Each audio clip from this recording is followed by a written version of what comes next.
যেটো কাৰ্বি আংলং বহক কৰা আমাৰ বিশেষকৈ নন ট্ৰাইবেল মানুহ যেনেকৈ আদিবাসী, অসমীয়া, হিন্দীভাষী, গোৰ্খাভাষী, মুছলিমছ আৰু আদাৰ ভেৰিয়াছ যিবিলাক নন ট্ৰাইবেল কমিউনিটি আছে টোটেলি যেটো আকৰ্ড বনাবলগীয়া যেটো টোটেলি আমাৰ ইণ্টাৰেষ্ট যেটো আমাৰ in regards to land rights voter list এইবিলাক কৰ্তন কৰাৰ এটা ষড়যন্ত্ৰ এটা বাৰম্বাৰ টক্স এটা ভাৰত চৰকাৰ আৰু অসম চৰকাৰ আৰু কাউন্সিলৰ প্ৰতিনিধি চলি আছে। এইটো আমি তীব্ৰ ভাষাৰে গৰিহণা দিছোঁ আৰু লগতে আমি আজি মেমৰেণ্ডাম থ্ৰু দি আমি honourable prime minister of India, honourable president of India, honourable home minister, honourable law' minister, governor of Assam, chief minister এইটোৱে ক'ব বিচাৰিছোঁ যে আমাৰ দাবী এটাই আছে ইমিডিয়েট এইটো হল্টিং কৰিব লাগে। যিটো পিছ আকৰ্ড অনগয়িং পিছ আকৰ্ড যিটো হ'ব গৈছে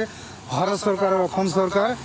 in regard to scrapping of non tribal voter list from Karbi Anglong territorial council যিটো প্ৰপ'জ টেৰিটৰি। 2 নম্বৰত আছে আমাৰ যিটো আমাৰ বোকাজানটো একটা 6th শিডিউল ফ্ৰী ডিষ্ট্ৰিক্ট হিচাপে ঘোষণা কৰিব লাগে। যিহেতু এই মাটিটো আমাৰ অতীত শিৱসাগৰ আৰু এইপিনে পৰা কাটি আনি মানুহে মাটি ইয়াত